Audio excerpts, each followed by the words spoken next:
I yield to the gentlelady from California. Thank you, Madam Speaker. First, let me thank the gentleman from California for yielding and for his leadership and for his commitment and his assistance in helping to bring this bill to the floor tonight, or back to the floor tonight. Mr. Royce and I have traveled to Africa. We have actually been to Darfur in the Sudan and witnessed the horrific genocide taking place. And because of your leadership and because of the bipartisan way in which we have worked, we have put, again, the United States on the right side of history on leading the charge for divestment against the Sudanese government. And here we are tonight. Really a remarkable evening. It's, what, 9:40? And we're here on the floor doing what we should do. We probably should have done it a long time, but we're here. And thank you, Mr. Royce, very much. Thank you, gentlelady. You know, despite his legacy as a hero of the anti-apartheid movement, Nelson Mandela's receipt of the Nobel Peace Prize in 1993 and his election as President of South Africa in 1994, Nelson Mandela continues to be included on the United States terrorist watch list due to his leadership and participation with the African National Congress.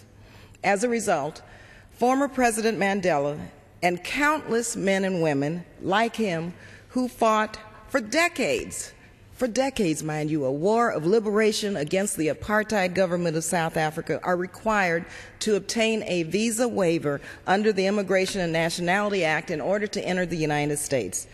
This continuing indignity should not be allowed to persist any longer. This year, President Mandela will turn 90 years old. I believe his birthday is July 17th. And so as a fitting tribute to his legacy and to the many others who fought against apartheid, all of us tonight believe that we should promptly pass this bill so that the African National Congress and President Mandela can be removed from the terrorist watch list. Like many, I was very involved in the anti-apartheid movement. I remember having to travel to Switzerland and to Austria and to other countries in Europe just to meet with members of the ANC, African National Congress, to determine how the anti-apartheid movement in the United States could support their courageous efforts to shatter the dehumanizing racist system of apartheid.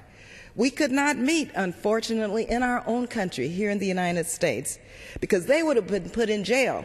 It's no telling what would have happened to me and to others who were committed to support the African National Congress and to end apartheid. I tell you, this has been a remarkable 18 years. President Mandela was released from prison 18 years ago.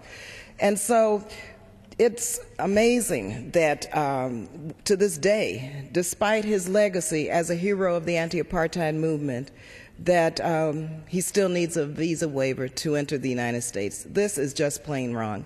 Now, last December, I traveled to South Africa for World AIDS Day with our colleague, Congresswoman Donna Christensen. We met with many, many people in South Africa and were specifically asked that Congress take action and pass some legislation to remove President Mandela from this terrorist list and the ANC. Many of us either had forgotten or really did not know that. And so we came back and started working on this bill. And I have to thank Congressman Berman, our chair of our Foreign Relations Committee, and Congressman Conyers and Congressman Payne, and Congressman Benning Thompson and Senator Reid and others for really helping to move this bill forward. Well, let me just say, I come from California, and I do have to remind tonight the rest of the country that it was my predecessor, Congressman Ron Dellums, now Mayor Ron Dellums, who put our country on the right side of history. I had the privilege to work for Ron for 11 years. And for 12 years, he introduced a sanctions bill. And finally, in the 80s, this Congress overrode President Reagan's veto and put America on the right side of history and began the divestment movement. Our colleague, Congresswoman Maxine Waters, was in the state legislature, and she worked tirelessly on divestment legislation. Her leadership put the state of California on the right side of history. Actually, I believe that California was the first state to move forward with sanctions against the racist regime of South Africa.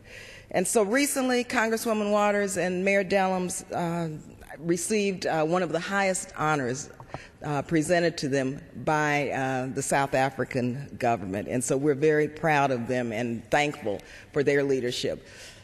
In the Bay Area, and for those who may be listening, if you remember, we really started the anti-apartheid movement with the labor unions, the ILWU. Many of us were actually arrested. We refused to unload the ships. The ILWU did. Great leaders, great courageous men and women. They refused to allow any items to come into the Bay Area. And so we were arrested, we fought, we did so much to try to raise the level of awareness and attention as to what was taking place in South Africa. I can remember us carrying little black passbooks because, you know, coming in from the townships, black South Africans had to have IDs, passbooks, and we had a burning our passbook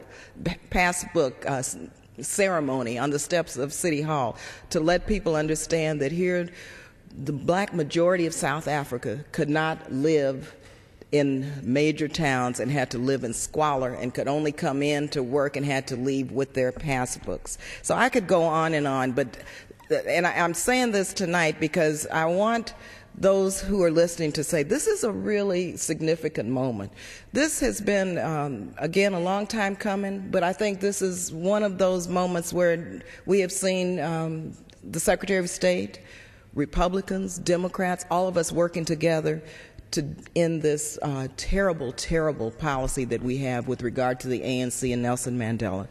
I have to salute our speakers, Speaker Pelosi, our Minority Leader, Mr. Boehner, Mr. Hoyer, also Congresswoman Carolyn Sheets Kilpatrick, Chair of the Congressional Black Caucus, and all the members of the Congressional Black Caucus, and those who, when we started talking about this, first of all, couldn't believe that this was still the case, but said, we've got to do something, we've got to fix it. And so again, to our staffs, I have to say to Pearl Alice Marsh of the Foreign Affairs staff, to Cristo Santos on my staff, and to all of the staff on both sides of the aisle who have worked so diligently. Tonight is long overdue. It's taken a heck of a lot to get here. But we hope that tonight we will be able to say to President Mandela, happy birthday, Mr. Mandela, and Mr. Royce, hopefully you will be able to take a signed copy of the bill by the President to Mr. Mandela and wish him Godspeed, happy birthday, and thank goodness we were finally able to take the ANC and President Mandela off of the terrorist watch list. We will do that. I thank the gentlelady, and I withdraw my reservation. Without objection, the Senate amendment is adopted.